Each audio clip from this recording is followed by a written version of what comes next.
I'd like to reconvene the regular meeting of the City Council Public Financing Authority. City Clerk, may I have a roll call, please? Councilman Twining?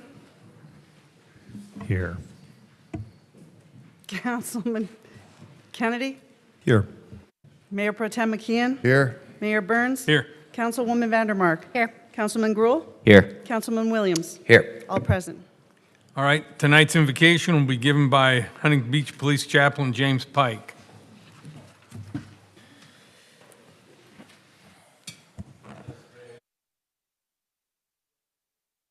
For this space, O Lord, we ask for a blessing upon these deliberations and those who have been elected to lead us. We ask for a blessing upon the citizens who will participate in their government.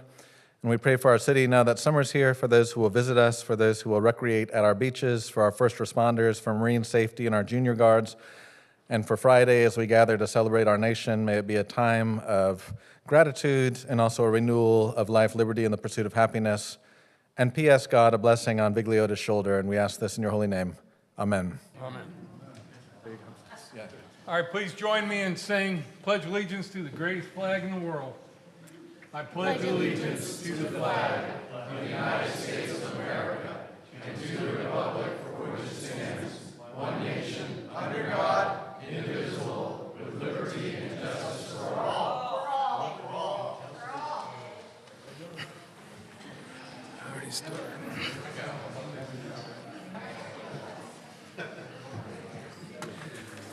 City Attorney, do we have anything to report from closed session? Nothing tonight, Mayor. Thank you. Council members, would anybody who would like to make a comment? Don? Sure. Thank you, Mayor. Just a couple quick comments. First and foremost, thank you to the city staff or whoever fixed up this council chambers. We love the library, but this is a place that we really love to do our business in. Wanted to give a quick update. As I've said before, Huntington Beach, in essence, is somewhat of a real estate company. I got a great report from my finance commissioner, Austin Edsel, who said that they met last week, and the progress that the Fab Four started by forming a real estate division dedicated towards really tightening up our real estate holdings. And as the HB3 came in, we're really working together with city staff, the Fab Four, the city manager, and the progress that we've seen based on the Finance Commission's report is enormous. The collections are almost, at this point, everybody's up to speed. The transparency on the holdings are in a much better place, so it was really an encouraging report. I wanted to also say that today was Elisa Backstrom's last day, and she sent an email out of what she tidied up before retiring, an impressive set of accomplishments. If anybody'd like to see it, I'd gladly put them together and maybe send out an email. And then one final note, just a reminder that we all love dogs. The dogs are allowed on the dog beach from Golden West north to Sea Point. We're starting to see a lot of dogs on the beach, so keep in mind that the dog beach is Golden West to Sea Point. Thank you. All right, I just want to invite and wish everybody attend the festivities this Friday and Saturday. We got the parade in the morning, then Main Street and the Pier Plaza has a lot of festivities, bands, and then it ends that night with the fireworks show off the pier. And then Saturday, there's the big bike ride starting out here outside in front of the high school, down all the way down to the pier, Main Street. And then festivities down the big fair on Main Street with the bands. And it's always a good time. Hopefully see a bunch of you there. Case? Thanks, Mayor. Yeah, just to follow up on that, like Don said, I want to thank everybody for this nice refresh of council chambers. I know Gracie, Shannon, Cody, a bunch of people were involved with staff. We appreciate it. Modernize it. Some new technology on our main screen to my right, which is amazing. Pat touched on it. A lot of events for Independence Day festivities. Pat mentioned most. Also 7 a.m. on the 4th. Independence Day is a Surf City Run. The parade at 10, like Pat said. The Pier Plaza Festival, 10 to 9 p.m. 12 to 9 is live entertainment. And then 9 is the fireworks, as Pat mentioned. Then on the 5th, from 10 to 9 p.m., again, the Pier Plaza Festival. Pat touched on it, the bike parade. That's organic. I think it's the 5th year now. Is it 11:30? 6, yeah. Yep, 6th year. Thank you. And that'll lead into So that's at 11:30. The bike parade will then flow into the Main Street Block Party, which starts from 12 to 7 with live entertainment headlined by Redneck Rodeo. And then on the 6th, same thing, the Pier Plaza Festival from 10 to 6. And also from 12 to 6 is continued live entertainment. So a lot of great festivities and celebrating our country's birthday. Thank you. All right, Grace. So, well, we're really proud as a city to have the biggest Independence Day parade west of the Mississippi. So just want to ask everybody to be safe out there. Our one-day parade has expanded to 3 days now. So be safe, take care, and I'll see everybody out there. Butch? Well, you got a lot to say usually. All right, Chet. I'll just say the fishing in the Huntington Flats at nighttime has been going off. Nice. Okay. City Clerk, do we have any supplemental communications? Yes. We had supplemental communications on number 10, one email received. Number 11, one email received. Number 13, one email received from Chow Vu, Public Works Director, with a revised PowerPoint presentation. And number 14, one email received. All right, thank you. City Clerk, do we have anybody signed up to speak? Yes, Mayor, we have 25 speakers signed up this evening. All right. Proper decorum at city council meetings is imperative in order for the public to remain informed about issues pertaining to the city's business. The public comments portion of the meeting is an opportunity for the public to be heard and address those issues in a public forum. Disruptive behavior impeding or delaying our ability to conduct the council's business will not be tolerated. Penal Code Section 403 prohibits disrupting this meeting, and enforcement action will be taken for violations of this law. At this time, City Council will receive comments from members of the public regarding any topic, including items on the open session agenda. Individuals wishing to provide a comment on any items may do so in person by filling out a request to speak form delivered to the city clerk. All speakers are encouraged but not required to identify themselves by name. Please note that Brown Act does not allow discussion or action on topics that are not on the agenda.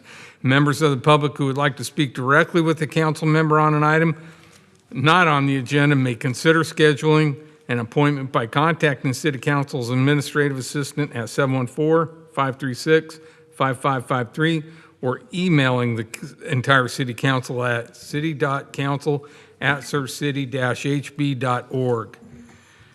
Clerk, please call the first. We'll go 15. Okay. 1 minute each. 2 minutes. 3 minutes. Okay, let me reconsider. 1 minute.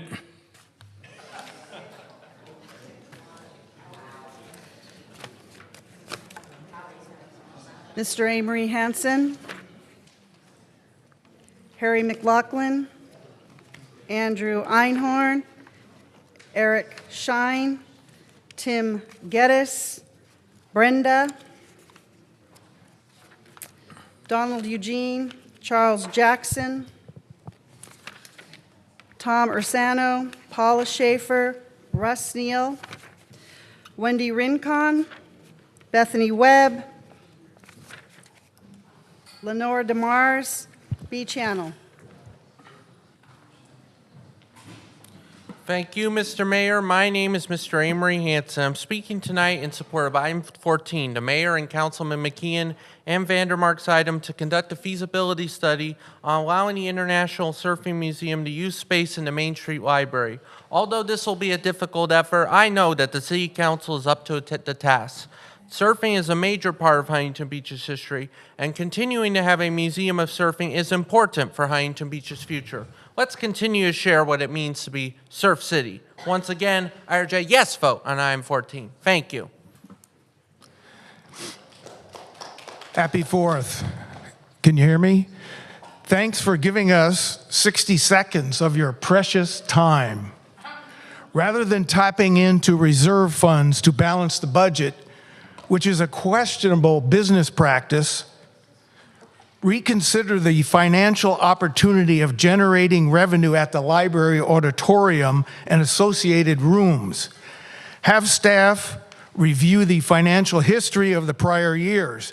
This revenue generator is more important than moving the historical surf museum to the library.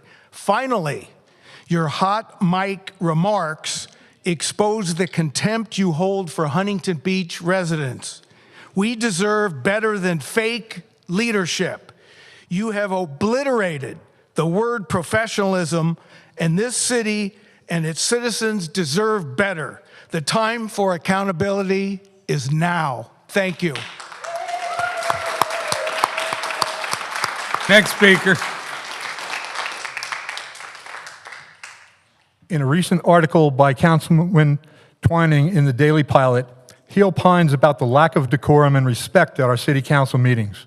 This coming from he, Vlad the Inhaler, a law-breaking vapist at the May 7th, 2024 council meeting when he was a candidate for the position he now holds.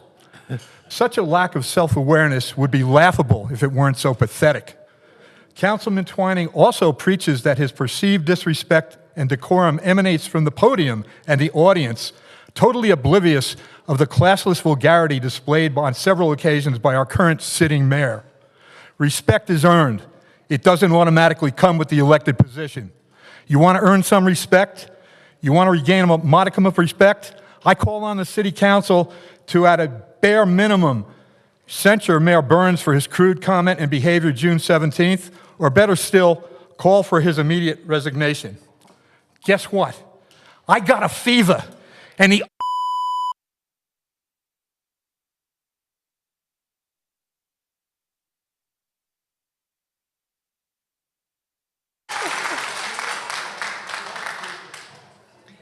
And good evening. I identify as a cow.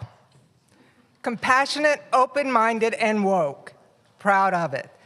The brutality of ICE agents forcibly removing people from the streets is now a distressing reality that highlights the harsh realities of a broken immigration system. Their current tactics are illegal and unconstitutional. They are kidnapping and assaulting humans. Individuals are suddenly and aggressively detained without warning, using tactics including physical force and intimidation. This is creating an atmosphere of fear and trauma within communities. Families are torn apart, children left without parents, and communities destabilized by such aggressive tactics. Such actions violate human dignity and foster mistrust and fear. It is essential to recognize the human cost of these operations and advocate for a more humane, just immigration policies.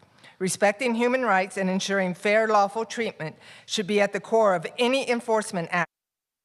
Thank you. Next speaker, please.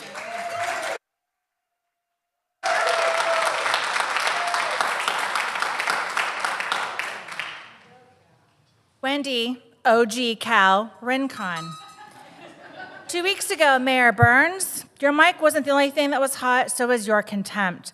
Calling my daughter another, sorry for the curse, another fucking cow after she exercised her constitutional right to speak isn't just vulgar. It's a potential violation of both the Brown Act and the First Amendment, which was also on the agenda 2 weeks ago when my letter by the ACLU was presented and you all voted on. Your words weren't just cruel, there was a calculated attack on a young woman's right to participate in public discourse without retaliation or intimidation from the highest seat in this chamber. That's called a viewpoint discrimination, and under California law, it's not just unethical, it's legally actionable. The city is now exposed to liability for harassment, hostile environment claims, and for growing pattern of misconduct. Your repeated outbursts show a willful disregard for legal norms and public trust. If you can't lead with respect, restraint, resign. Because what you did wasn't a mistake, it was misconduct, and the people... Thank you. Next speaker. Next speaker.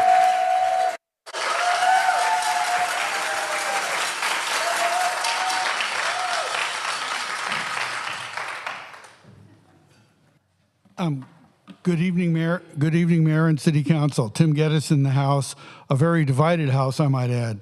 I agree with a recent commentary in the Daily Pilot by one of our council members that, quote, there is a clear need to turn down the rhetoric and restore civility during public meetings. However, respect for council members on the dais needs to be earned. All too often, the disrespect shown this council has been deserved. Council members have been derogatory and dismissive in their words and conduct. They have routinely looked down on the community members they allegedly represent. They goad and incite their MAGA base to do their bashing for them. They are not civil and they expect decorum. You reap what you sow and deserve what you get. Decorum, folks, is a two-way street. Thank you. Next speaker, please.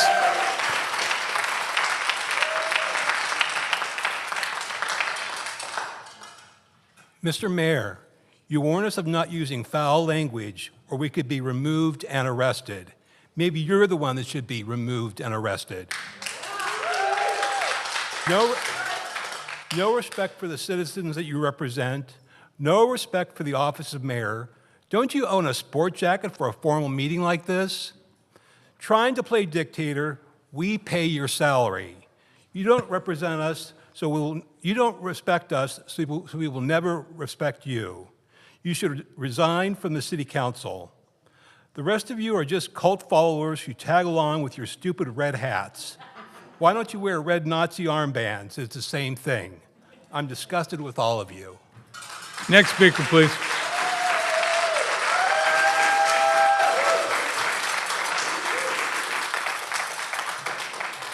I came to talk to you about the parking in the city of Huntington Beach. I've been fighting 4 tickets. It doesn't sound a lot to compare it to next to the gentleman that was here last City Hall who had 44 tickets, I think, within a year.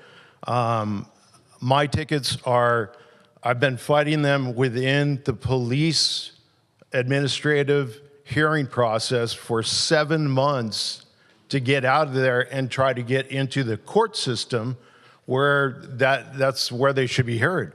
Why are the police carrying on court proceedings? They shouldn't.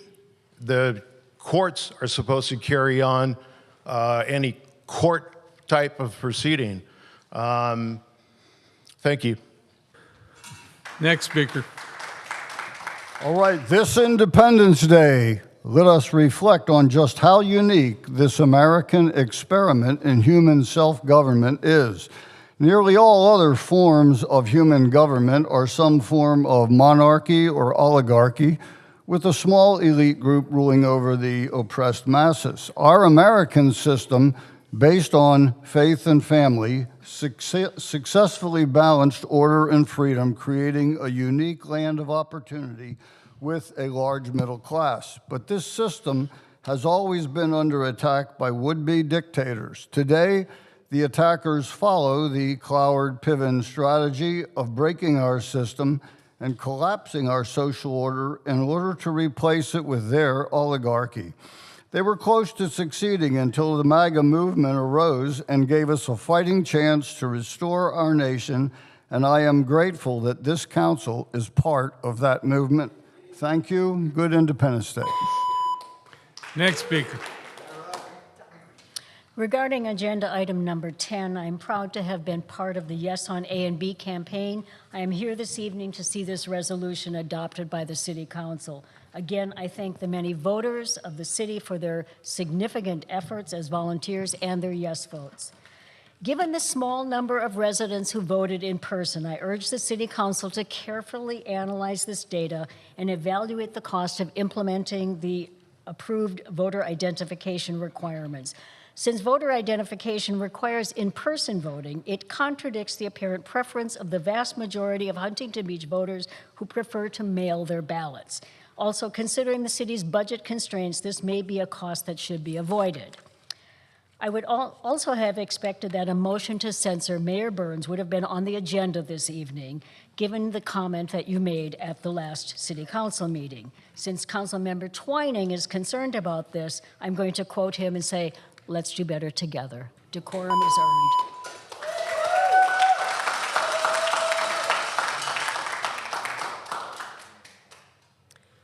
I I'm here tonight to urge this council to formally censor Mayor Pat Burns for his ongoing pattern of inappropriate conduct. At the last meeting, he called a constituent a effing cow. That is beyond unacceptable from anyone, let alone the mayor of this city. This is not an isolated incident. We've seen him make disrespectful comments towards fellow council members and audibly groan and scoff when certain members of the public step up to speak. That kind of behavior undermines the dignity of this chamber and shows blatant disregard for the people he was elected to serve. If members of the public are held to standards of decorum, our mayor should be too. Failing to censor him sets a precedent that this kind of disrespect is tolerated at the highest level of our city government. We deserve leadership, not mockery. I urge you, censor Mayor Burns. Next speaker. Bethany Webb, Huntington Beach resident and homeowner, anti-fascist, another fucking cow. Mr. Twining, the vapor, had the article that's been mentioned about decorum in the city council. Where is that earned? Griselda the Graceless book banner has got 32 books. You guys didn't learn your lesson. You never see us. You act as if you haven't heard anything. You got your asses handed to you by Democrats, Independents, and Republicans. I know because I knocked on all their doors. No one was happy with you. You can't learn. Leave our libraries alone. Mr. Gruhl says, oh, he wants to be some part of this community. Everybody should be respected. None of you show the slightest inclination to respect us. We showed you that we could bring the city together on one cause, and that was at this time our library. Our next cause will be replacing. Next speaker, please.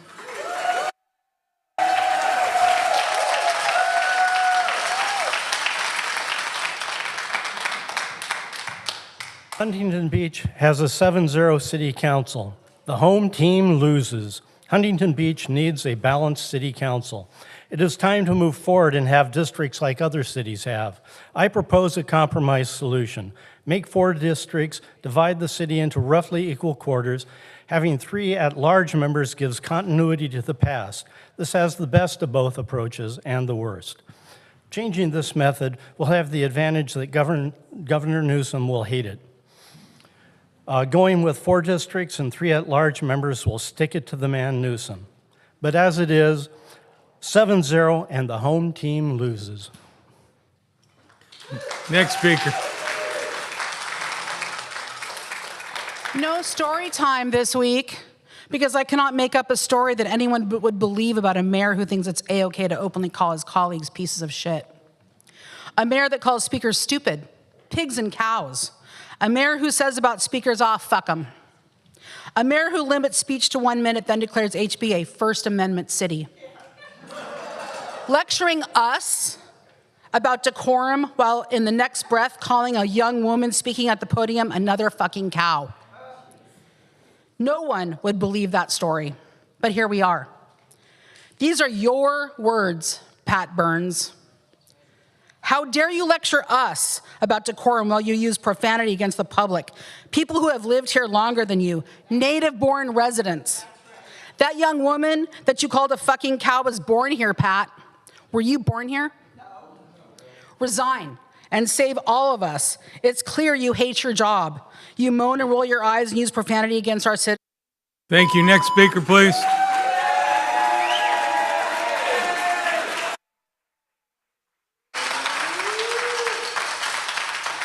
Next speaker. Typically by now, the full adopted budget, over 400 pages long, would be available to the public and to you as decision makers. This year we have an 89-page summary. I understand there are staffing challenges in finance, but this lack of access prevents meaningful public engagement and scrutiny of your decisions. One of those decisions is the $1.5 million withdrawal from the Section 115 trust. Interim CFO Robert Torres said on June 3rd that he was recommending the city, quote, use its own policy to transfer those funds to, quote, help balance the general fund budget. But that trust was never meant to be a cash flow tool. It was created to pre-fund pension obligations and guard against CalPERS volatility, not to backfill operating gaps. We're relying on one-time fixes and fund transfers to give the appearance of a balanced budget with a pretend surplus. Lastly, to our neighbors in Oakview, impacted by ICE raids today, we see you, we stand with you, and you are not alone. Terrorizing communities does not make America great. Protecting dignity and belonging does.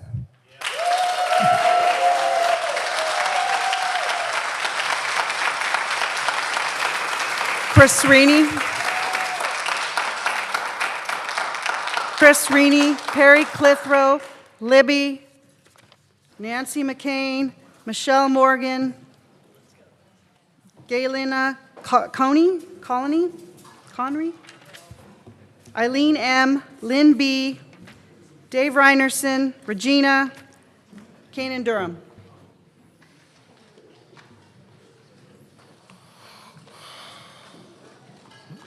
Go ahead. Thank you. Chris Rini, native resident. I'm here about Agenda 14. I'm confused by the title. Will the International Surf Museum vacate Olive, be at 2 locations, or just use Main Street Library as a storage site? Looking at the issue statement, I can say as a museum worker that no museum I have ever attended has adequate storage for their holdings, and many of them are way behind on their cataloging and storage. That just goes with the territory. Now, collaboration with Main Street Library could be a great win. Librarianship and museums are sister disciplines, and this would add to the essentialist that is the public library. But I think you all ought to consider things like hours, programming, intended expanded programming. Who's going to staff it? Where's the payroll coming from? We're already pulling out of the emergency fund to take care of the budget. Where are we going to find additional hours for this? How much money is going to be provided for archival upgrades? A 50s building isn't going to control UV, temperature, and relative humidity appropriately. Thank you. Next speaker.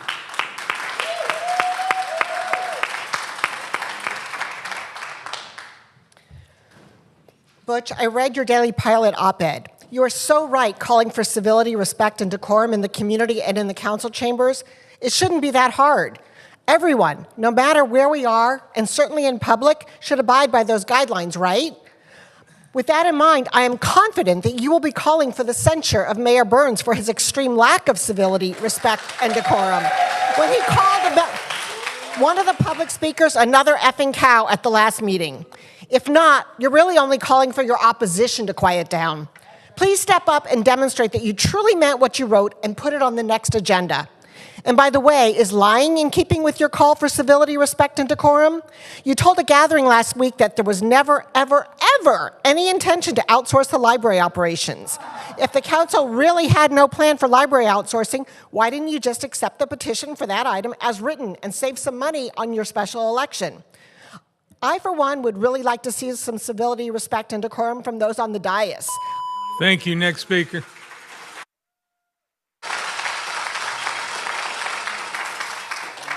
Okay, I too want to comment on the op-ed that Councilperson Twining wrote regarding public behavior at council meetings, and while I mostly agree with the premise, you still only get it half right.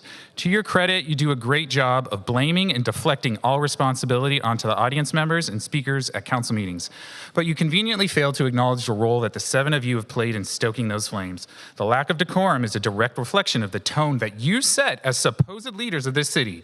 Instead of only accusing others, admit to your role in creating this toxicity. You place fault on speakers for falsely accusing staff of bad faith and turning public comment into a platform for division rather than discussion. Yet you are the ones who gaslight us about porn in the library. You are the one who bring in alt-right agitators to read sex abuse survivor stories and insinuate it's erotica. You talk about being open-minded, yet you say that identifying as LGBTQ is alarming. You talk about responsibility to engage respectfully, and yet you are the ones who call us sick and insane. You call us circus animals who have nothing to live for. You call women speakers fucking cows. I have so much more to say, but I just, you don't.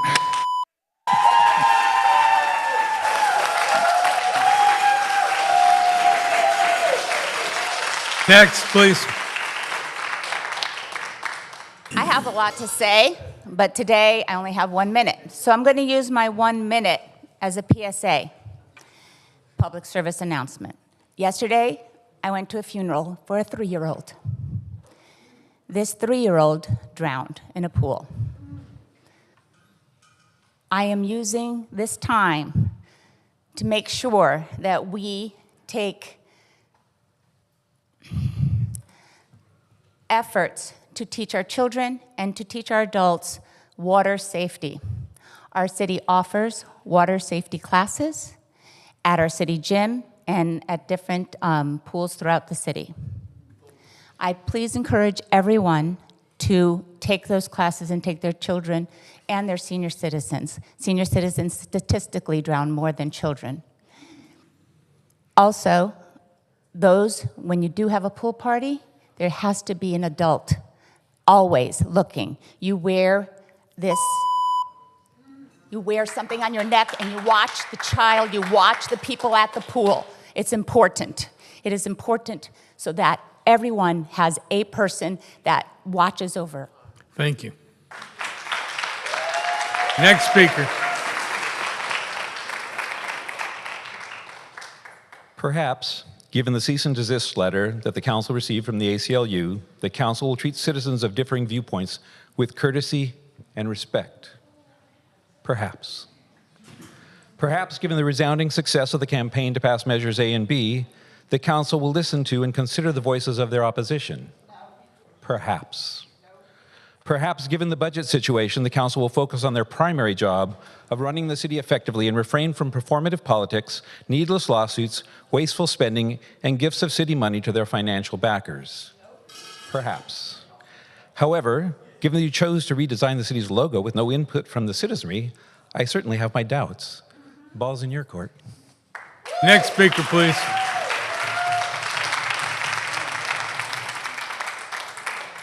Civility and decorum start from the dais. Since January 2023, I have witnessed both city council members and members of the public speak and act with a lack of civility and decorum.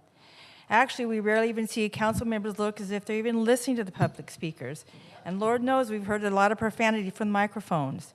But members of the public have also used inappropriate language and gestures while at the podium. I agree that audience members have been disruptive, so we all can and should do better.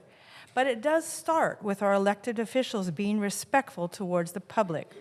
The public deserves an apology from our mayor for remarks made and heard by hundreds of us at the meeting on June 17th. A city council meeting is not a locker room full of good old boys.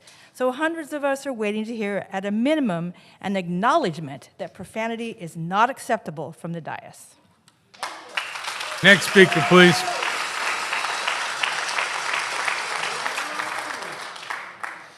Good evening, Council. My name is Perry Clithrow. Thank you for having me tonight.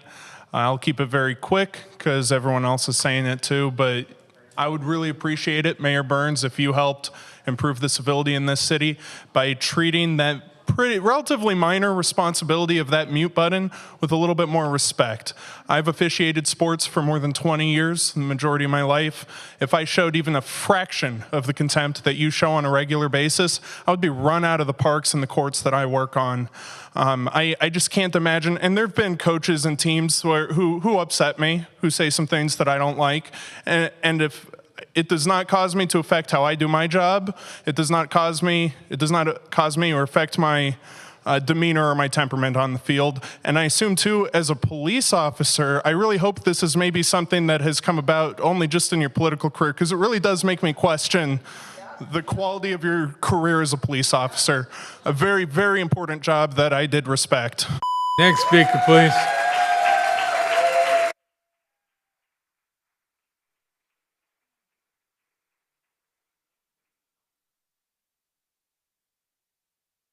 Morgan, and the ladies and I came from all over Orange County tonight to speak to you.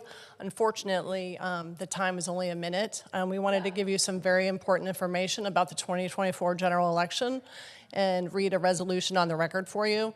You do have my information, so if you'd like us to come back, we'd really like to do that for you and present that evidence to you. We think it's imperative that you hear it. We're going all around the county and reading it to every council and the Board of Supervisors. Thank you very much for your time, and happy 4th. All right. Thank you.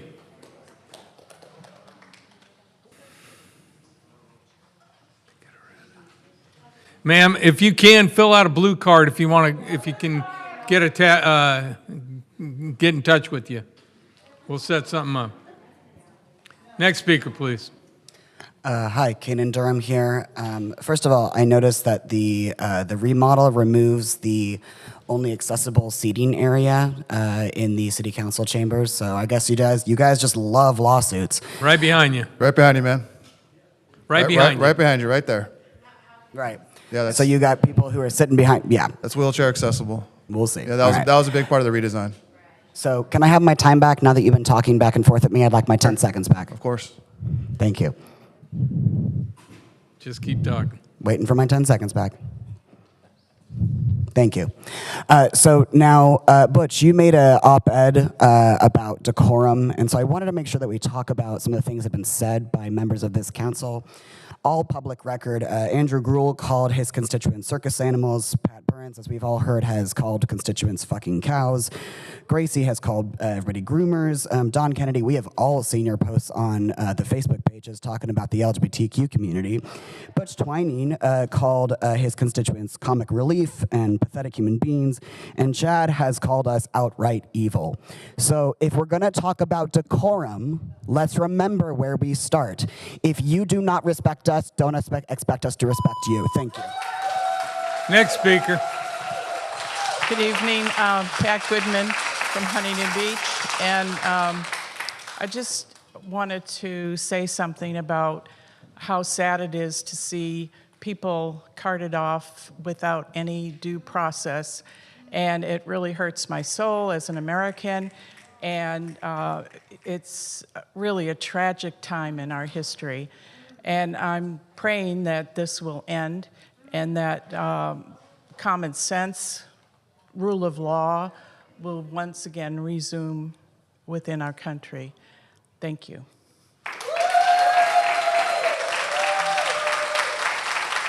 Clerk, are there any more speakers? No more speakers signed up. All right, thank you. Council members, do you have any council committee appointments or announcement to announce?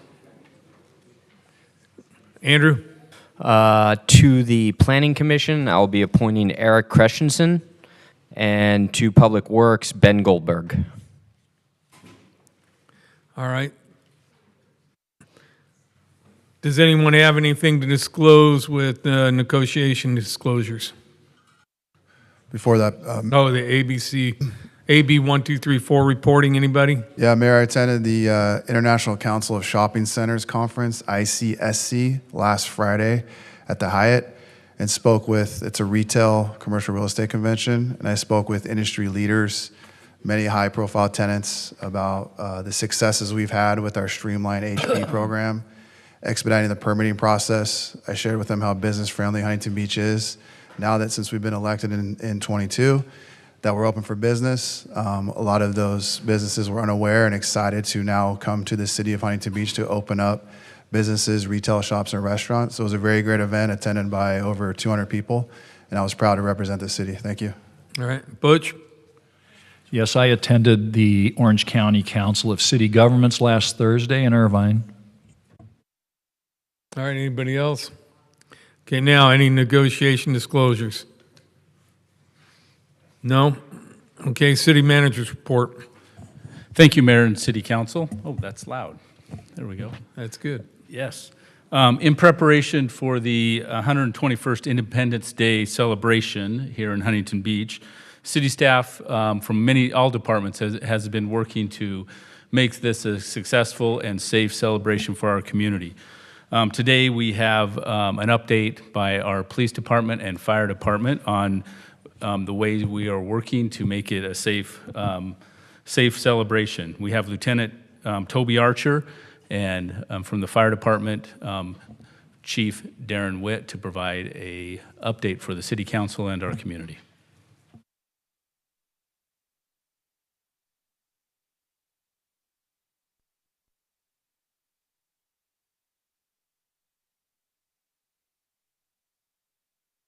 Have to celebrate the 4th of July with the awesome show of fireworks in their neighborhoods. So We have 16 fireworks booths provided for the city. As you know, we had the lottery here at the library several weeks ago.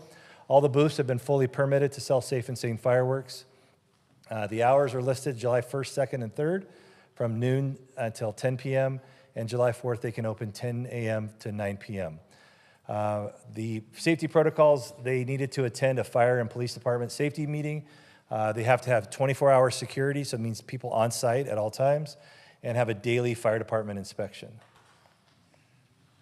Only safe and sane fireworks are allowed to be discharged in the city of Huntington Beach, and I didn't say that's all that it will be, but that's all that is allowed to be on the 4th of July from noon until 10 p.m.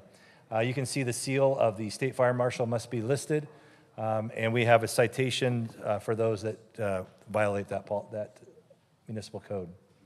The areas where fireworks are prohibited in the beach, wetland, or any public parks, all ocean sides of the Pacific Coast Highway, so for example, Sunset Beach, public properties such as streets, highways, other publicly owned property, buildings, or facilities, property within commercial or industrial districts, within 100 feet of a gas station, and within 300 feet of the fireworks stand.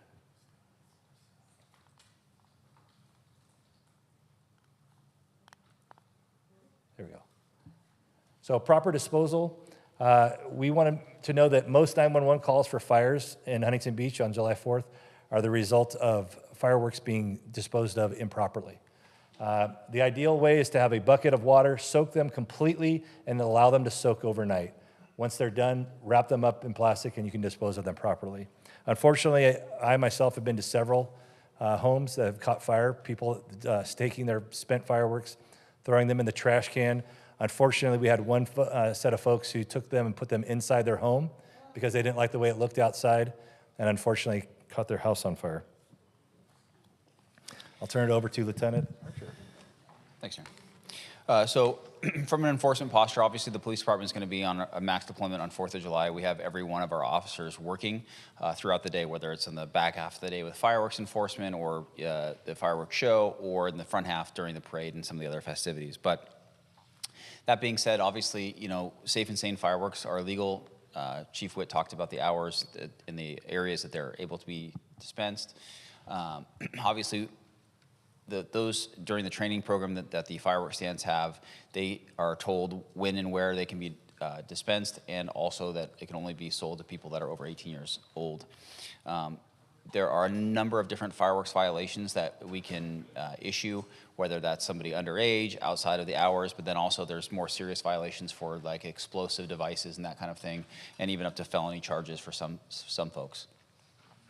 I'll talk about that just in a minute. The illegal fireworks, obviously, there are a number of different fireworks that go off in the city. It's really hard for us to try and apprehend people that are lighting off illegal fireworks. Usually it's part of a large party. There are people running out in the street, they're lighting them, they're running back, and before they even go off, they're already back in their houses or apartments, and it's hard for us to identify who the people are.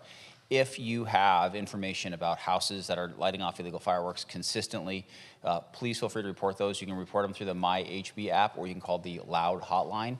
That's a hotline designated specifically for fireworks, and we will send those out to the teams. We have teams working on the 4th of July in an undercover capacity and in a uniform capacity to address the fireworks.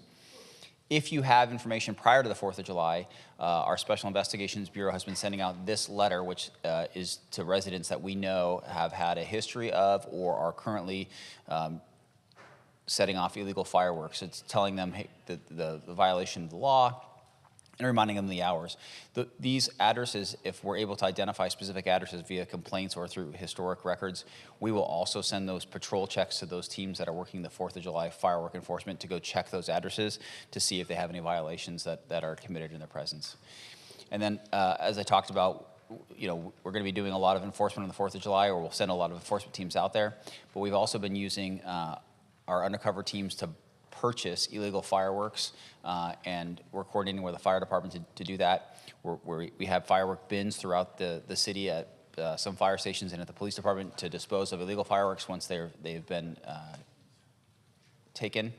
And then obviously we talked about our proactive surveillance and everything like that. If there are fireworks that you have or you've come across that you don't want to handle, the Sheriff's Department will take any unused fireworks or detonated fireworks if they seem to be hazardous. And if you have any questions, please feel free to contact our fire department. We'll come out, we'll take a look at them. If it's something that we can handle, we will take them, confiscate them, put them in the bin. And if it's something that's even larger than that, like a pipe bomb or something, we have a direct line with the Sheriff's Department bomb squad that will respond out to take care of it. Any questions? Anybody? James? No, just thank you both. We as council wanted you guys to come up to give this presentation, talk to the chief about it, because we get it. Everyone understands the illegal fireworks are a nuisance and are very challenging. So we wanted to present this to the community to show that you guys are proactive, all the different measures you guys are putting in place to combat it.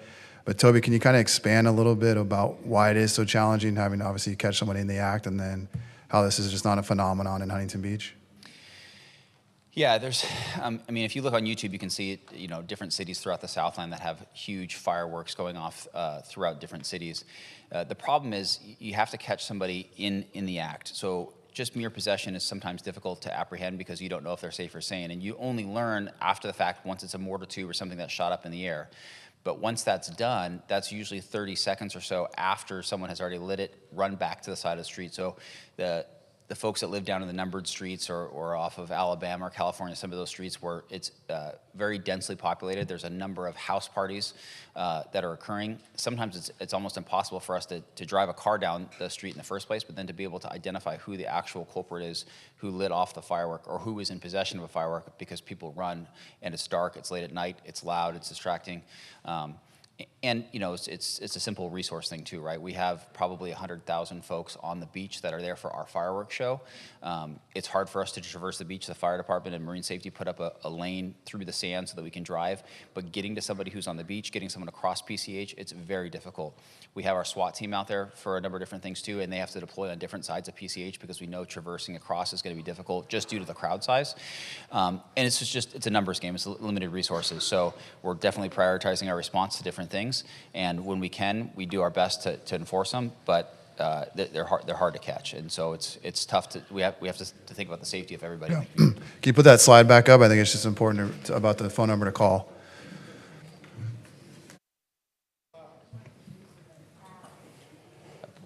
So, and then, yep. Sorry. Also, just it's important, like Toby mentioned, to go through the either My HB app or call that number, and please don't call the 911 emergency line for fireworks. Obviously, if there's an emergency, call 911. But please, that gums up the 911 emergency system. So if there are firework complaints, please call that number, the 714-536-LOUD, LOUD, or 5683, or go on the My HB app to report illegal fireworks. Thank you. Don. Hey, thank you, officer. I think I read in an exchange online, there was a police officer kind of answering some questions. One of the things I thought was pretty impressive, and correct me if I'm wrong, but you do have a level of deterrence. People that have been not cited, but reported previous years, you guys send out letters or things like that, something to this effect that you're on notice to a certain extent. Is that true? Yeah, it's kind of a cumulative effort. That was this letter that I was talking about here. It's people that we've had in years past, but then also if someone has reported through the My HB app or the 536 Loud, if we're able to identify a specific address, we'll send them this letter, but we will also put them on a list for proactive enforcement on the night of the 4th of July for our fireworks response teams. That's what I thought. Thank you. That's a good idea. All right, anybody else? Chad? Just curious if you guys would accept video if one of the residents filmed someone lighting off illegal fireworks, you guys are able to identify them. Is that something you guys can work with? It's something we can work with. It would be tough prosecution-wise if, depending on whether or not we can identify the person and where they're from. It wouldn't be something likely that we would address on the 4th of July, but it's possible. Better to have it than not, I suppose. All right. Thank you, guys. Thank you. Appreciate it. All right. Item number 8, Huntington, downtown Huntington Beach improvement update. Yes, thank you, Mayor. One of the initiatives, a multi-departmental initiative that we have been doing over the last several months and even over a half a year is improve our downtown for our community, our residents, and our visitors. And so tonight we have Denny Bacon from our Public Works Department to provide an update on those efforts. Good evening, Mayor, members of the City Council. Before I start, I just want to thank Luann Shoup and the Main Street Garden Club. Working with those volunteers, it was their vision, and we followed it, and that was pretty nice. I just have a few slides from the project and what we're going to do forward. This first photo here is kind of the culmination at the very end. This shows the brick planters with the new strawberry trees and mystic spires, red and white petunias, flax lily, and a rehabbed planter with brickwork. We also did irrigation repairs after 25 years of old irrigation, roots and everything else in there. It was nice to get in there and update that. Topsoil, fertilizer, bollard painting, centerline striping, parking stalls, and curb painting. So this photograph is kind of the end result. You can see the nice crisp red and green curb, the stop legend, center line, the new planter with the strawberry trees, and off on the left there, a painted bollard, which kind of can't tell that it's painted, but that is, and that helps with the dog urine and everything else out there to keep that stuff off. The project started out with the removal of trees, irrigation, roots, and getting the planters rehabbed. So Danny, can you hold on a sec? Excuse me, gentlemen up top. Yes, please. Thank you. All right, go ahead. The next slide shows how our in-house group and our contractor group left the planter with the strawberry tree. That was our portion of it. And you can see the planter there is messed up, and we came back and repaired those. The Main Street Garden Club then came back in with the planting of those plants that I mentioned in the first slide. So then that rehabbed the actual planter with the planting with the new trees. And these are just other locations with the finished planters. And here is the painted bollards. The next slide will show the before, but we wanted to get from at least, and I talked to Councilman McKeon, we wanted to get at least first, second block for the parade, so at least it looked decent. We ended up going 4 blocks all the way up to the 4th block and got all those, and the restaurants to cooperate with us, which was really great. And as you can see, a before and after, that's years and years of coffee, soda, ice cream, dog urine, you name it, it's been on there. And diligently, over all the years, we've been pressure washing those, but they don't come clean. It wasn't until we thought, let's get some epoxy paint and do something on there. And now, if they do that, and they will still do that, it will come off kind of like a Teflon pan. And here's our centerline striping. You kind of like any good project, you paint at the end, you kind of finish things up. Ran the paint down from the 4th block all the way to the Main Street, and you can see it going up to 4th block there. These were some of the things that we encountered down there. Graffiti constantly, stickers constantly. Red curb took care of that, the old planters, and stained up on the brickwork that's down there. And we took care of that as well. And back to square one with a finished product all the way up to 4th Street. And my next steps, and I'm working with Chris Casanova, ordering about 50 bike racks that we'll put in existing locations and some new locations, and she's working with the businesses downtown. And with that, if you have any questions. I just want to say that I know that I talked to the ladies who did the gardening in there, Luann, her husband, and all the other ladies. They had nothing but great things to say about your assistance and your help in making that job successful. So thank you. I thank them. They were a great group to work with, and they had a great vision, and they understood their patients with how our process works. A lot of groups don't do that, and they knew the processes that we needed to get. Yeah, I think they spent like 2 days, 2 full days out there. More than that, yeah. Thank you. Case? Yeah, no, Denny, thank you so much. Main Street's a very complicated street. Grace and I and Pat, when we first got elected, we've been trying to figure out the best path to remodel, rehab, resurface, refinish Main Street. There's a full-blown package of a full redevelopment that could be upwards of $14 million. We also learned that you're never gonna please all those very proud and loud voices down there on both sides of the street. So it came to a point where talking with Luann Shoup and Patty and Ann and Jeannie Paris and the Main Street Garden Club ladies, it's like, let's just get going here. It's paralysis by overanalysis, and let's just start. And we started with the planters. I think you guys saw in those photos, if you guys remember, there were those like sad little Charlie Brown palm trees in there. And Luann came through with the great strawberry tree idea, and we put it in, and then they came in and backfilled the base with those petunias, those other flowers. It looks amazing. Work with Denny, as he mentioned, to just do some minor cosmetic upgrades, very cost effective.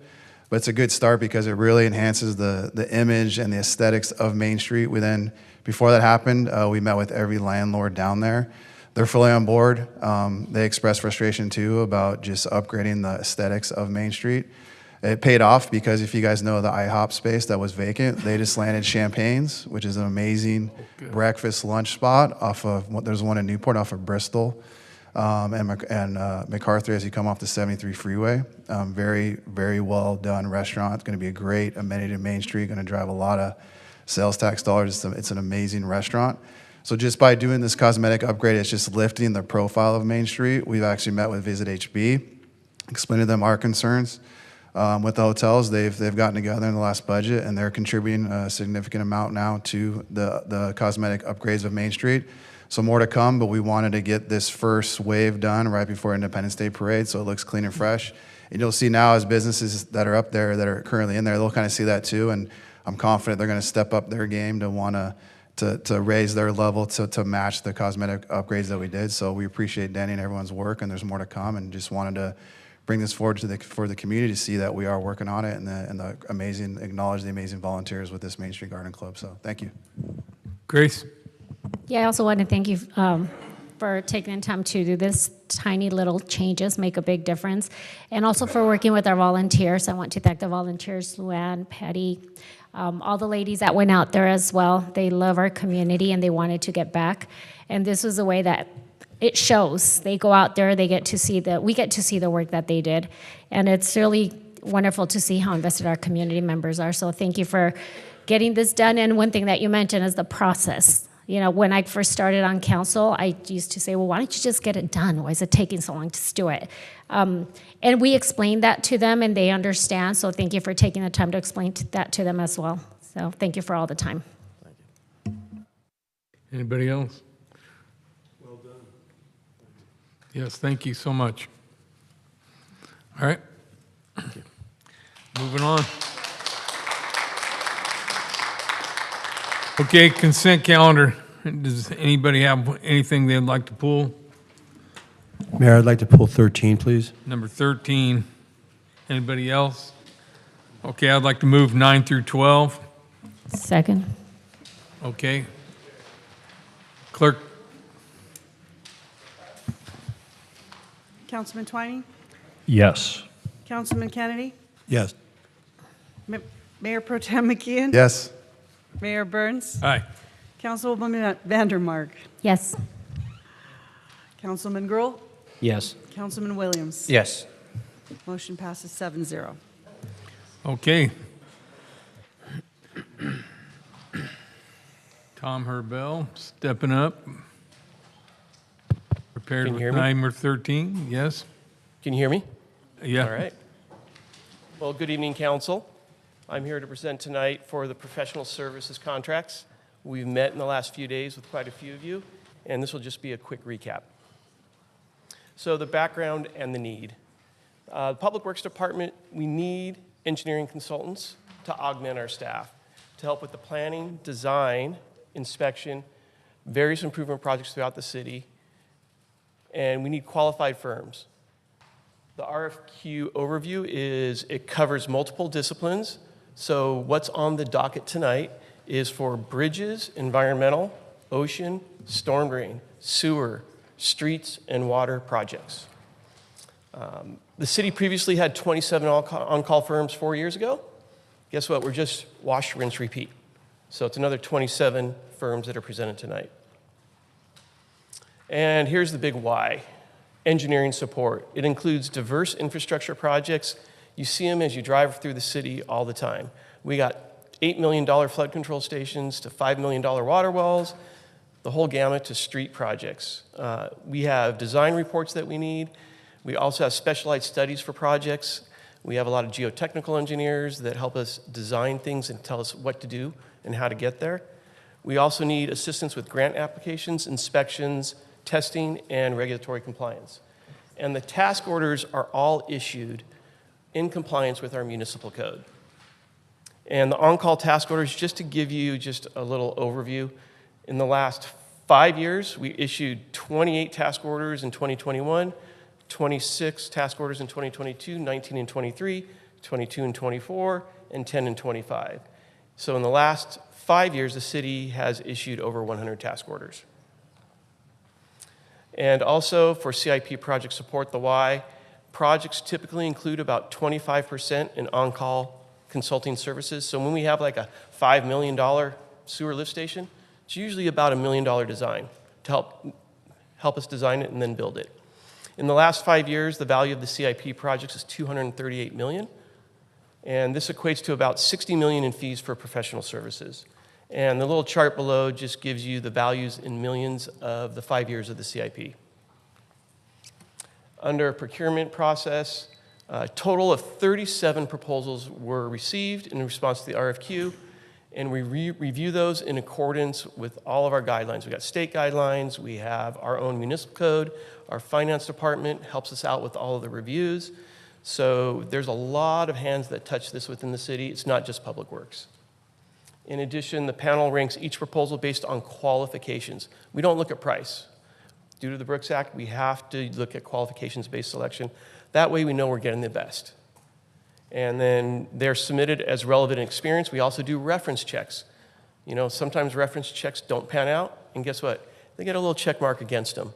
If their references come back, they're hard to work with, or they don't have adequate staff, or anything above the grade of that. So tonight, the recommended action is to approve the 27 consultants you see on the docket, and I just want to reiterate, the on-call contract is not a guarantee for work. So we talked about, if you add up the $2 million for each one, it's $54 million total. I call it a license to hunt. Some of those firms may get $0. It's just a cap that we use to put bookends on contracts for a not to exceed. And how we issue the contracts is all based upon the budget every year. You all approve a budget every year. We work within that budget. So we can't spend any more than what you give us in the budget. So the professional services that we get is all within the budget that's approved within the budget document. And let me think, there's anything else there. Oh, I just want to add also that there are some questions about how much design have we procured in the last few years. So this last year, the total design, we did about $3 million worth of professional services contracts. And this will show you the fluctuations. The year before, in fiscal year 24-25, we issued $5 million. The reason being is when we get big projects, large projects like Admiralty Bridge that's going on in the harbor, those design contracts are large. And those have an ebb and flow as we go through the CIP year to year. In addition, another philosophy we have within the city for the CIP is we design a project one year so we know how much it's going to be, and then we build it the next year. So the design services we usually issue in 1 year, the projects will be constructed the following year. So with that, we have a couple backup slides just in case I need to show them. But with that, I'll open it up for questions. Don. Thanks, Tom. Appreciate you coming out. We've got a series of questions. So the first question is, you said we've got 27 professional contracts. Mm-hmm. Is that the entire universe, or is this the first approach, and then you'll come back with additional asks for other professional service contracts? So this is one out of a few. So a few council meetings ago, you approved a slate of consultants for development services. So that was the first one. This one is, I'll call it our general engineering, which includes the whole gamut of anything we would need for sand replenishment. It could be the winter berm that we build in Sunset Beach every year. Those are the type of engineering services we do on an on-call basis all the time. Coming here in the future, you'll probably see, I think, architectural services coming from community and library services. So it's not the last of them. We have multiple reasons for multiple types of disciplines. If they're not engineers, they're architects or things along that nature that are in addition to what's here tonight. Okay. So we've got 27 professional service contracts tonight to decide on potentially. You said there was 37 RFQ submissions, is that correct? So that leads me to believe there was a number of these disciplines that must have only received one applicant. With 27 needs and 37 submissions, there was many of them that only must have received one RFQ. Is that correct? So if I go back, out of the categories that are under this RFQ, under bridge, environmental, ocean, storm drain, sewer, street, and water, there's usually about 3 or 4 to each category. So out of the 27, we don't have one for ocean. I think we have 3 in ocean, but they're done as a slate. So we don't have just one in a category. Some of the firms, by the way, span multiple categories. You know, some can design a water line and a sewer line. So then they have multiple categories they're working under. So it's kind of a mixed bag, but we don't have one consultant for just one of those categories. I hope that answered your question. Yes. So are some of these consultants then they're in multiple categories? Okay. So when you grade these people in advance, so you did this 5 years ago, is that correct? How many of the people selected 5 years ago are now being renewed? I don't have that answer for you. Good question. Okay. I'll you get can that look- for you and we'll get back to you on Okay, that. please do.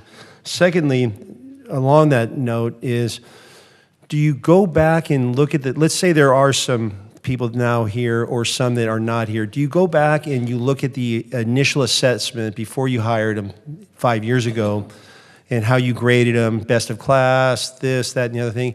Check it against the 5-year work performance they put in to really see if your pre-assessment lined up with the post-assessment work product and behaviors.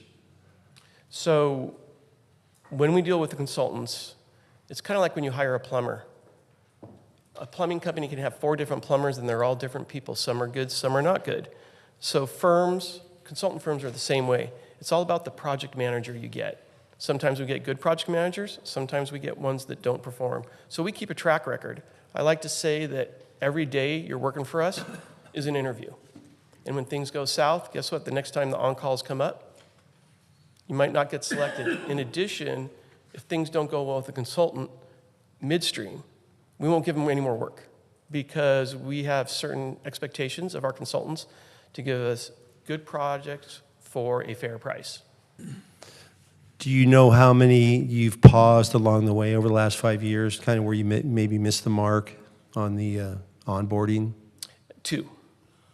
Okay, so you would stand behind your initial assessments, I guess, based on not having to reprimand or stop the work on many of them at all? Yes. Okay. When you say that there's $238 million in projects, $60 million in fees, is that fees as in revenue to the city or fees paid out to the firms? What's the $60 million in fees? The $60 million in fees is fees paid. Oh, the $60 million number. Well, Can you repeat that when again? I looked at the PowerPoint, there's $238 million in work done. I believe it said basically $60 million in fees. And I was wondering, is the fees like fees revenue for the city or fees paid out by the city? What's the $60 million? That's fees paid out. So that's just a calculation. If it's based upon total calculation of the total CIP, 15 to 20% of that number would come to about $60 million. So that's just a calculation, but that would be professional services fees we pay out to consultants. Part of the $2 million per contract aggregate. So we must have, to pay out $60 million, we must have approved clearly more than $54 million 5 years ago if we So- paid out $60 million. We didn't pay out $60 million. That's just a projection in the future of what it could be. We have some backup numbers of what we've done in the past, like I mentioned earlier. In 24-25, we only spent $5 million. In 25-26, the CIP budget you just approved, if you go through all the CIP sheets that are within the budget and you pull out the design component, it's $3 million. So where it says in the last 5 years, the value of the CIP projects was $238 million, that wasn't work done, that was just what could have been done if you could have funded it all, or what's the 238 stand for? 238 is design and construction and right-of-way and everything all in, so a total project cost. That includes design, design about 15 to 20% of the cost, And then you have the total construction cost, which is huge, right? So was that money spent, or was it just whiteboarded, or was the 238 spent? Yes. Okay. So the 60 million in fees does tie to the 238 million. It does, from a calculation, just Okay. as a guesstimate. So it's 25% is what the percentage is. So is that, fair? I mean, is that like an industry standard that the city pays out 25% in fees based against work done? That seems high to me. I'm not in the business, but that's a high percentile. Good question. So the 25% is a projection. We have simple projects that we only put like 15% on. Like, for example, the council chambers remodel. There wasn't much design to that. It was more construction than it was design. So we have parks projects, we have restroom projects, we have large sewer lift stations. The percent varies greatly between those. Right, but the 60 million was spent, right? Would be spent at 238 million, yeah, projection. And the 238 you said was spent. That's not a projection. I'm not saying it's spent yet, but that's the value of the CIP, yes. In the last 5 years is 238 million. Okay, so I'm not saying it right. Yeah, give me clarity. So that was 5 years ago. That's past tense to me. So the 238 was spent on projects? It will be spent because it's approved in the budget. Okay. Okay. And you estimate 60 million in fees? Approximately. Okay, so the weighted average on that's 25%. Yeah. 15 on some, 30 on another. On the high end. Yeah, so, okay. Does that seem normal? I mean, again, for municipalities? So when we budget for projects, we try to make sure we don't budget on the low end. We try to make sure we're conservative the way we budget, and we don't have to come back to council for more fees. So we usually are a little bit conservative to make sure we have enough budget for what we do. But that 60 million number, I can tell you, you can just tell by looking at the past, that we come in pretty well under that number. So I appreciate not having to come back, but I don't think anybody here on the council would have a problem having to renew contracts. Was the 2 million, I mean, it's just an even number spread across 27 entities. All things being equal, that seems, I mean, it's almost a random number. Why 2 million? Why not $1 million? Come back to us halfway through. I don't think anybody would object to that. Give us a chance to check the vendor, check the work, check the progress. Do we want to renew their, the funding? Is there a reason we just landed on 2 million just across the board straight? It's a very conservative number. So I call the on-call services contracts, I mentioned this earlier, it's a license to hunt. If I had my druthers, we'd just take a number off altogether because I can only spend what's in the annual budget that you give us. So the 2 million number is just a guesstimate. It's just a cap, it's a bookend that we put on it because people like bookends. Truthfully, it should just be an open-ended contract because it's all based on the budget that you approve every year. That's true. So why not do that? Instead of having us approve 2 million, because to me it seems like whether it's in the budget or not, if you allocate 2 million and it gets voted on and approved, whether or not it's in the budget, now you have some leverage to come back and say, well, you approved 2 million. I know it's not in the budget, but you approved 2 million, so we need more money. So now there's almost that counter leverage for you guys to say, well, it's not in the budget, but you did approve the 2 million, so now you need to find money. So the 2 million and what's in the budget, I'm going to call it apples and oranges. When you approve a budget and you give us the money to spend every year, we stay within that budget. The 2 million is just a cap. It really has no relevance to the budget and what we spend on the CIP other than we're trying to have a conservative number as a bookend. So other than ease of language, couldn't we just redraft this and say, approve these vendors based on budgetary allotments? Yes, we could. Yep. Okay. Councilmember Kennedy, maybe I'll jump in here. Yeah, please do. As Tom is correct in talking about these contracts is not an allocation of budget funding. These are multi-year projects, so it's over 3 years, and the budget authority comes through the capital improvement program when the council approves that. And so annually, we only approve a 1-year annual budget each year. And so whatever is in that capital improvement program for each project is approved. And so Public Works only has the authority up to that amount each year for each of those projects. Next year, there'll be other projects that come and get approved. So the cap on the 2 million, although that doesn't, that is more of a best practice just to ensure there's no, no mistake going forward. We haven't had that in the past, but that's just a cap so that on these on-call contracts, we have 3 years and then that cap. Hopefully, I don't know if that. No, that explains it, but you did answer your own question. Every year there's a budget. We don't exceed the budget. All I'm saying is, maybe I'm splitting hairs here, but what's the point of putting a dollar amount on it when they can't spend beyond the budget? They have to come to us for more money. Why not just base these professional contracts based on tied to the budget, what's accounted for in the budget, and take away the arbitrary number? I mean, to me, when you put an arbitrary number, like I was telling Mr. Herbel, that, hey, guys, you gave us the 2 million, you voted on it. I know the budget said X.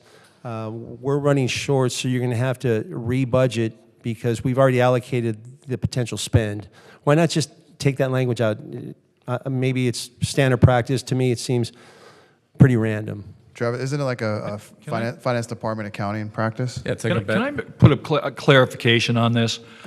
I was one of those 27 firms for 30 years. The company I worked in, and Tom mentioned geotechnical engineering, I ran a large geotechnical engineering firm that for 30 years had the annual contract with the city of Huntington Beach.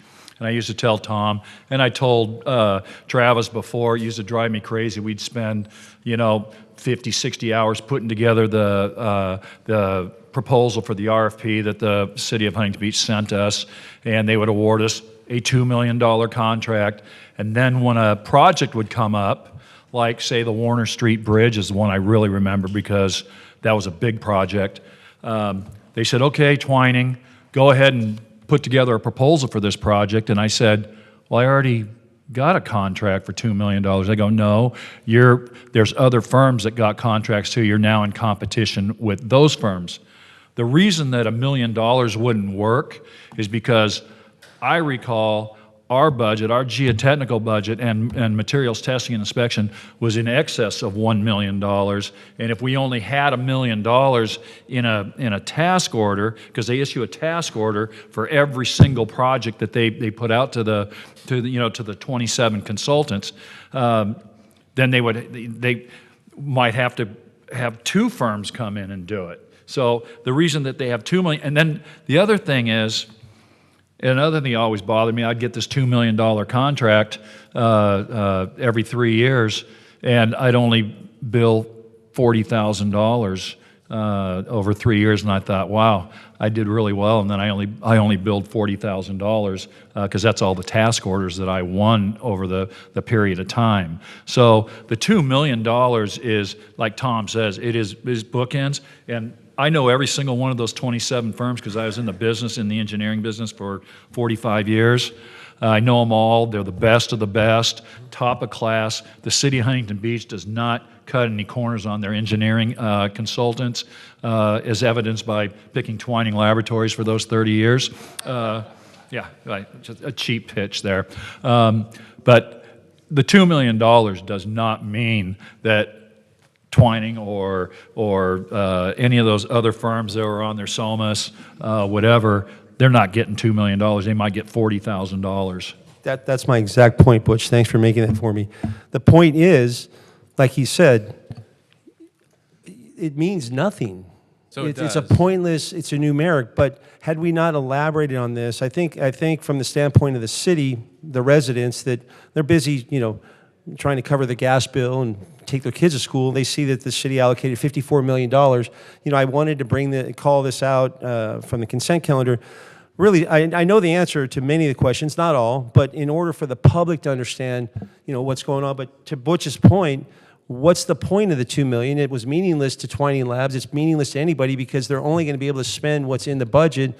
So to me, it seems like it would be more prudent to write these professional service contracts is based on tied to what has been allocated in the annual budget, period.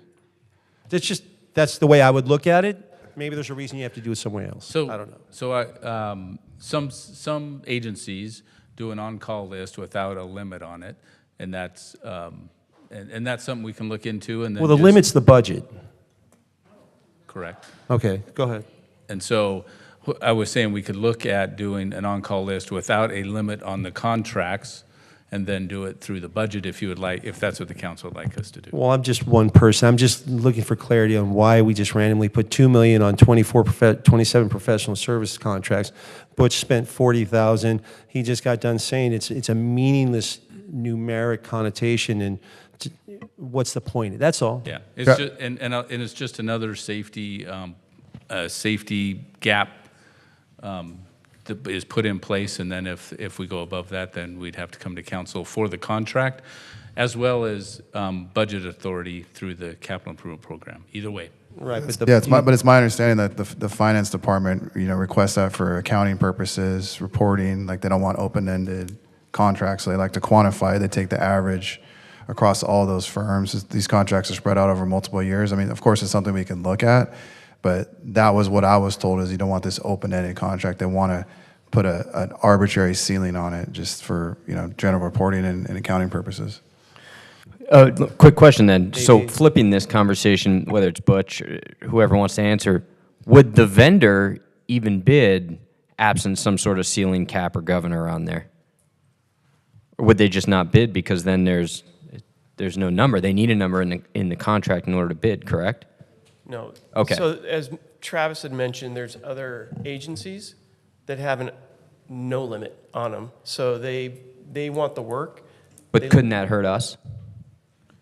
That could hurt us if there was no limit, if there was no number. Well, the limit's the budget, though. Limits the budget. Well, of every course, year. no, I recognize that, but I meant on a vendor-by-vendor basis. If I could just jump in, maybe this is a way to think about it. Essentially, what they're doing is pre-qualifying a number of firms to come in, and the number it may not tie to an exact number as to what we'll end up spending. It just creates someone had already said it's a cap, but this is just basically like a pre-qualification system that we put in place. And I also wanted to clarify, Councilmember Twining doesn't have any contracts with the city. No. I was going to ask Mr. Herbel, was I one of those two firms that was paused? I recused. No, just kidding. No, you were not. Yeah, when I left Twining, we all of a sudden didn't get the contract in '22, but that's all right. I'm here. Well, Tom, I think you've answered my questions. I mean, with that said, let me see if I had anything else. I think that was it. Do it how you want to do it. I just think that it'd be better, in my opinion. Maybe finance wants it that way, but you can't spend beyond the budget. Just I throwing just say one $54 more million thing? out there just seems kind of arbitrary. Yeah, You get the best of the best, proposing on engineering contracts with the city of Huntington Beach if the RFP says, and I remember your RFP said the successful bidder will be awarded up to a $2 million contract subject to winning the task orders over the next 3 years. And that gets good pricing from the engineering industry when they're looking at a potential $2 million consulting contract. So you got to, when the RFP comes out, there's got to be a dollar amount in there that'll excite the bidders. But Tom, they still go out to RFP. They still compete for the bid, and if it goes out above, say a job is over $2 million, they're still eligible. It goes out for another bid, right? Right. On the really large projects, we like to competitively bid in the open market. Yeah. Yep. So they have the opportunity to bid on the open market also. This is more of a kind of a complicated, for us, for me at least, finance convenience. Yep. In a sense. I would be curious, Tom, after the fact, if you could just look back on the vendors you approved 5 years ago, pre-assessment, post-assessment, see if they synced up, like they were everything you thought they were going to be when you onboarded them. But I guess if you only dismissed two, I guess that's my answer. They were. Okay, do you have a motion? Well, let's move the item. Second. All right. Roll call, please. Councilmember Twining, Yes. Councilmember Kennedy, Yes. Mayor Pro Tem McKeon, Yes. Mayor Burns. Aye. Councilwoman Vandermark, Yes. Councilman Gruhl, Yes. Councilman Williams. Yes. Motion passes 7-0.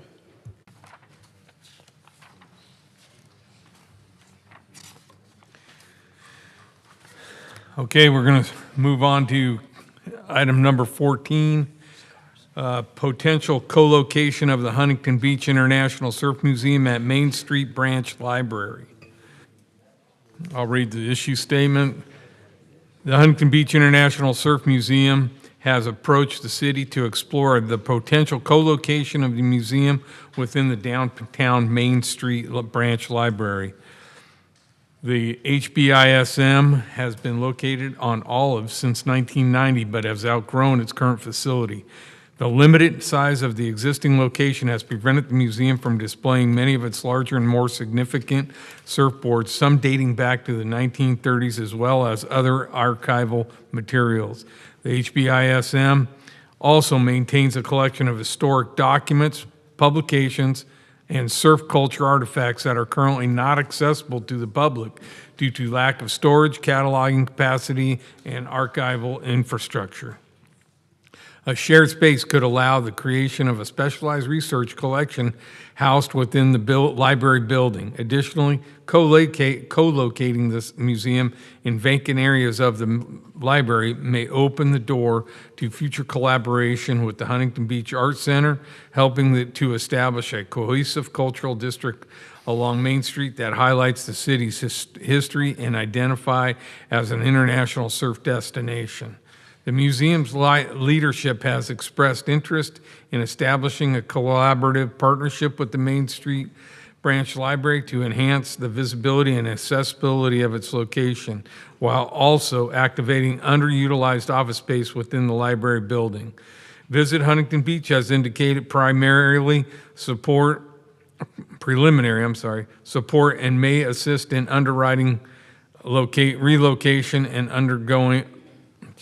ongoing operational costs pending further discussion.